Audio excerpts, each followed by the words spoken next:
Do you hate politics like I do? All the fighting, little action, huge debt, all the players getting paid 4 to 5 times the average salary of average Joe.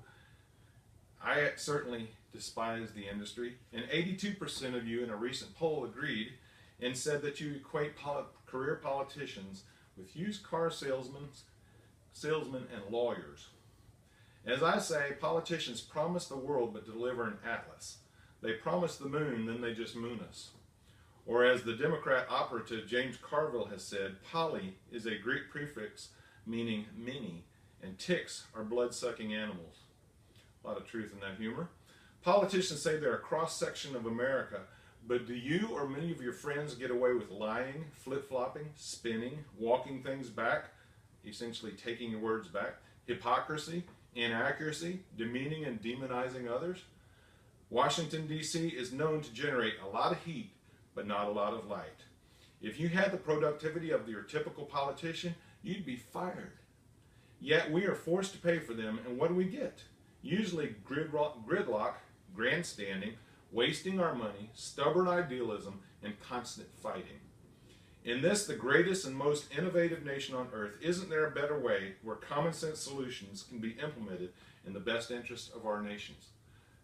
Fortunately, there is. We discussed that in our last video. Let's discuss now, how did we get like this?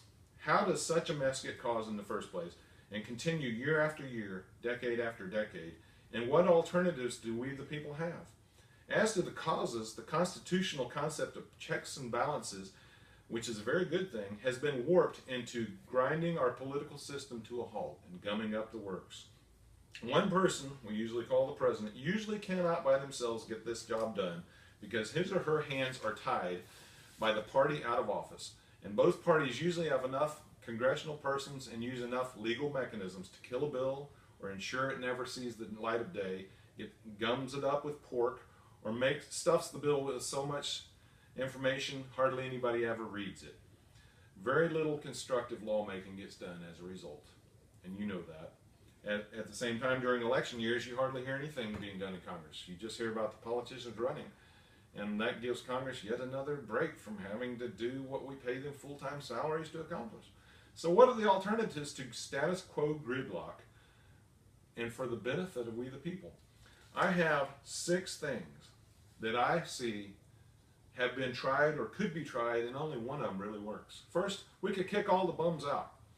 Everybody agrees with kicking the bums out. One of our Twitter accounts is called I'm Mad Too Eddie, which ties back to a early on Texas politician whose slogan was that, I'm Mad Too Eddie.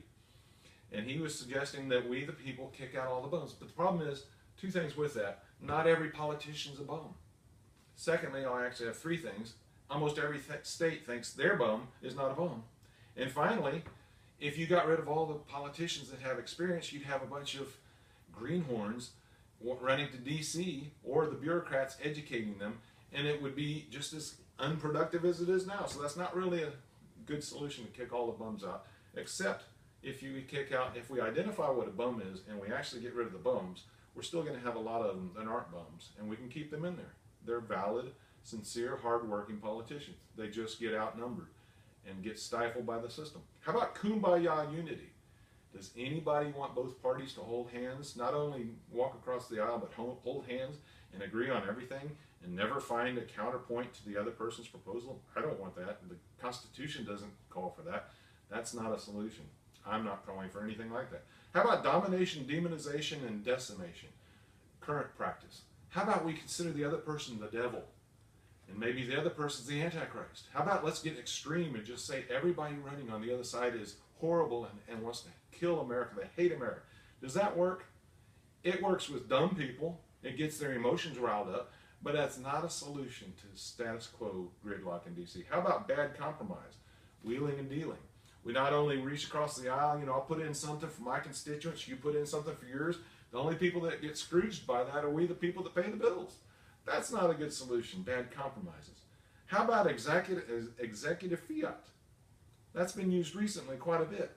Well, I can't get anything through Congress because I can't seem to convince people the way Ronald Reagan was going to do, so I'll just find some lawyer on my staff to say it's legal to do what I'm going to do, And if you want to take me to court, but I'm going to deem this the way, the law of the land.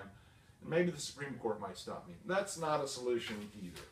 The only solution I can come up with, in our book we probably have 12, but these are the top 6, is what business has been using for 20 to 30 years. I've got a law degree, 2 business degrees, and a seminary degree. I learned in MBA school about win-win solutions from, I think it's Mr. Covey's book. I may be wrong on that. Years ago, win-win. It's using innovation. It's using common sense.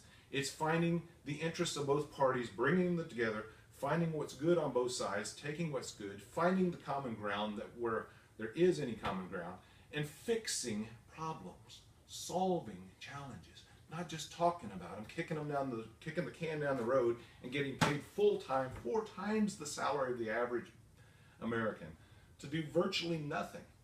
That solution we have discussed in a previous video on the pledged politicians. Essentially, it is getting enough politicians committed to common sense principles over their party, over loyalty to their party. Not yes men, but independent, conscience-based politicians, whether they're newbies or establishment or been there all their life. Commit themselves to those principles and common sense solutions that we detail in our books so that they can broker power between extremes and bad legislation for common ground, the common good of our America, and using common sense as the foundation. Finally, a couple of quotes from one of my books. Couldn't even tell you which one it is.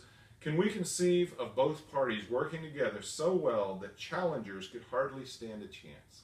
I'm not looking to get rid of anybody in D.C. unless they are bums. If they would commit to doing things that were productive and good for America, let them stay there. Don't make them worry about raising money and always being out there trying to get reelected. Keep them there. And if voters want to kick the bums out, but not their bum, we're going to have a lot of bum steers in Washington. I hope you will find us at our Facebook account, Jim Meroney. All of our Twitter accounts, there may be 7. The main one's at James Meroney. There's 3 other ones that are political. I'm Mad2 Edwin, Pledgers 2020, Pledgers Archive, and our, most importantly, when it's online, AmericanAnswers.org, our new website coming soon after the election. Thank you for your time. Hope you learned something, and good day.